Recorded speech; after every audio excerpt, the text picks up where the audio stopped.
Eu diria, se pudesse começar por resumir em poucas palavras a opinião que eu tenho sobre este livro, é que acho que é tanta coisa em tão poucas e simples palavras. E certamente era isto que interessava e foi isto que foi conseguido.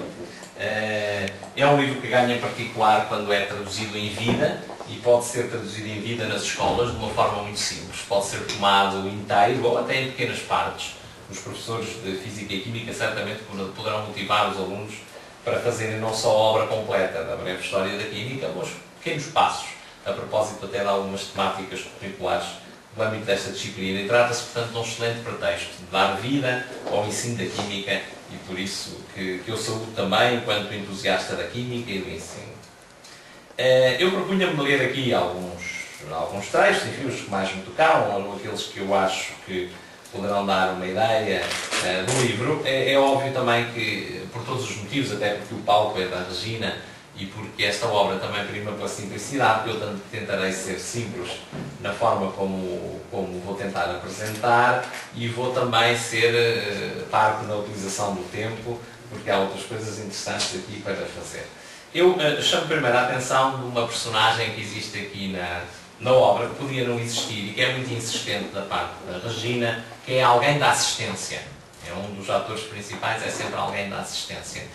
Pessoalmente, relaciona isto com uma atenção pedagógica de quem me ensinou Química, não de uma forma transmissiva, dizendo sempre aquilo que tinha a dizer sobre a Física ou sobre a Química, mas pedindo aos alunos, que aqui são personificados em alguém da assistência, fizessem perguntas, estimulando a participação e estimulando uma forma de aprender diferente.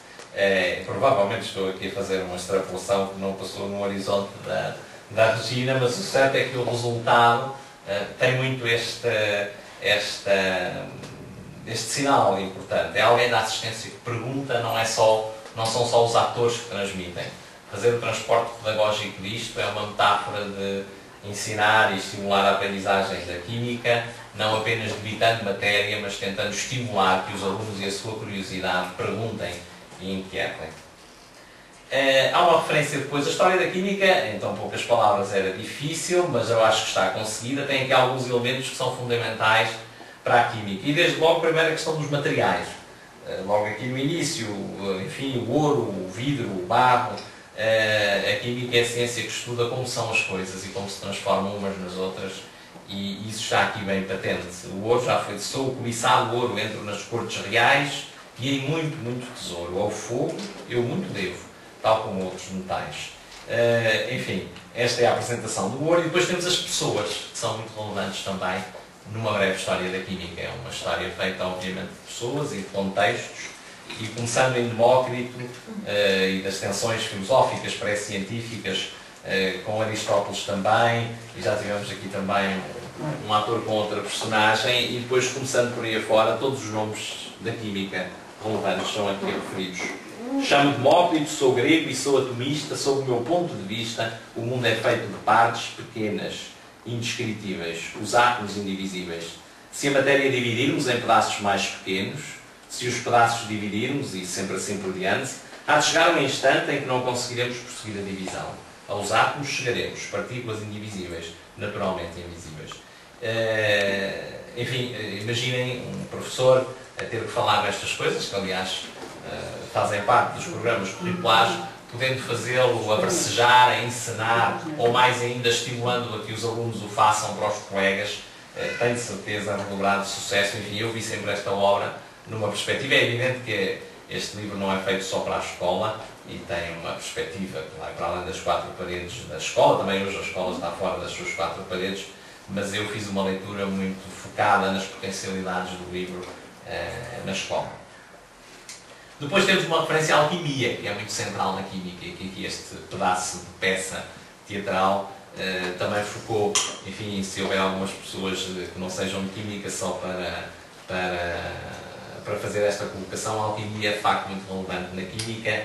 É por um lado um aspecto da Química que denota bem a forma como a Química está para além da Química, embora por acaso represente uma fusão infeliz, digamos assim, da Química com a filosofia ou com a metafísica, no sentido em que essa não separação de águas ao longo da história não ajudou muitas vezes nem a química, nem a física, nem a metafísica.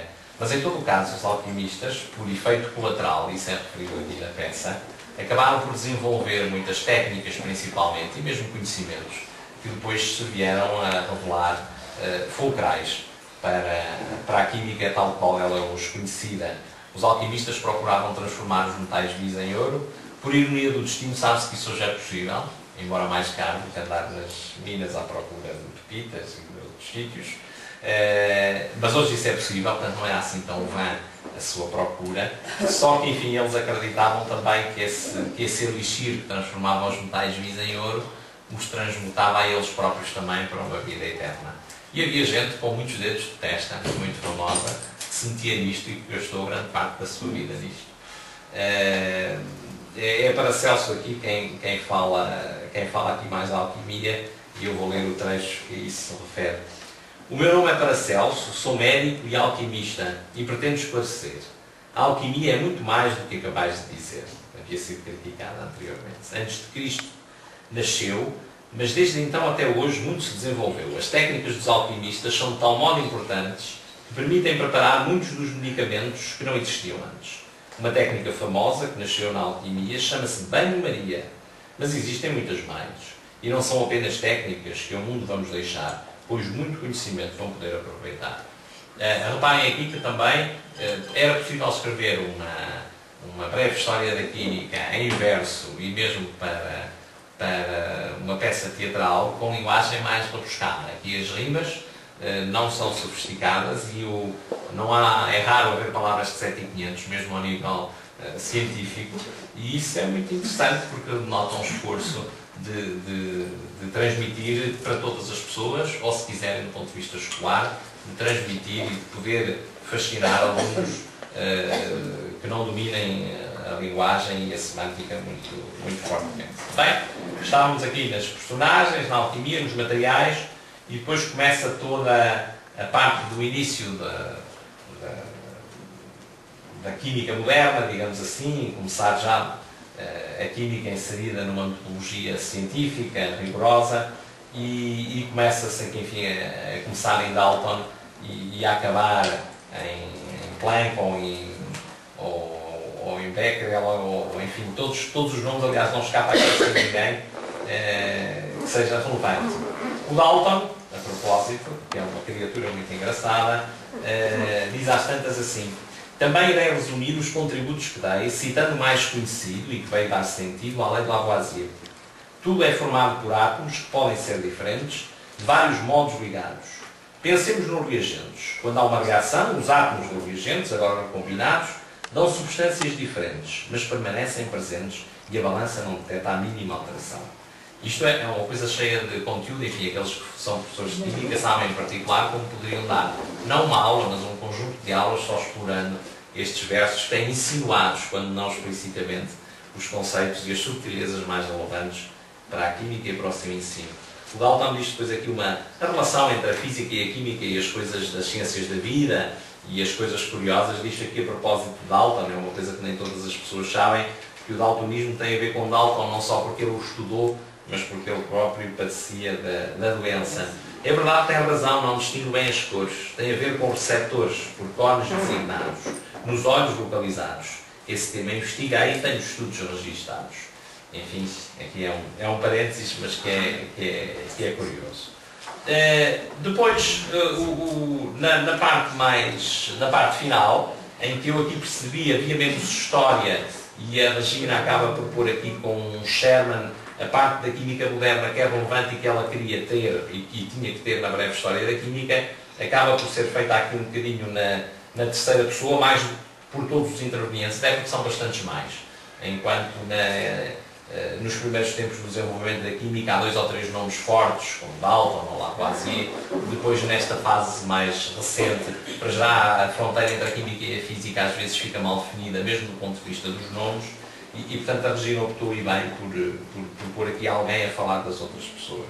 E há aqui também um outro aspecto que é presente ao longo de toda a obra, que é a questão da química como ciência experimental. Já ali na alquimia havia umas insinuações, mas às tantas, por exemplo, aqui a propósito de Bohr, diz: o seu espectro interpretou, e a partir desse momento muito a ciência avançou. Nanotecnologia, laser, a internet em expansão, a exploração do universo, tanta e tanta aplicação de caráter tão diverso. E, enfim, aqui nós estamos a aproximar-nos agora do fim do livro. Eu gostava também de fazer uma referência às imagens do Nuno, que eu não conheço, mas que imagino o estilo, e que de facto são imagens que não são propriamente retratos, portanto ele não fez nenhum esforço até criativo nos esboços que faz, mas ao mesmo tempo tem uma certa cumplicidade com a realidade, porque todas, principalmente as faces dos cientistas, têm a ver com as criaturas de uma forma que nem sequer é caricatural, nem é um retrato, enfim, eu desconheço, não sei o suficiente de arte para identificar, mas acho muita graça porque é aqui um 2 em 1 de criativo, de abstrato, mas também de realista e da relação com a realidade tal qual ela é. Enfim, gostava de vos ler a parte final do livro e a forma como acaba, e diz assim: o crescimento da química, orgânica ou inorgânica, da física, da astrofísica e de outras ciências mais, provocando avanços tais, são obra de quem é agora, mas obviamente também daqueles vultos de outrora. E portanto aqui a Regina termina, em certo sentido, com uma ideia que não é fácil de passar aos professores de hoje, de ciência em geral, da importância da história e da importância do passado. E hoje que se fala tanto em futuro, e onde às vezes os nossos jovens hoje têm uma relação com o tempo, principalmente fruto do uso ou do abuso das tecnologias, muito imediatista.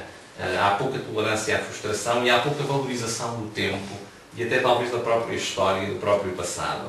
E aqui basicamente a Regina diz, em verso e de forma simples, que a ciência, como tudo, é do futuro e que é importante olhar para o futuro, mas que ninguém caminha para o futuro se não tiver consciência do presente que é feito sobre um passado, e um passado com história, um passado com nomes, e uma identidade que é fundamental e da qual nós não podemos sair.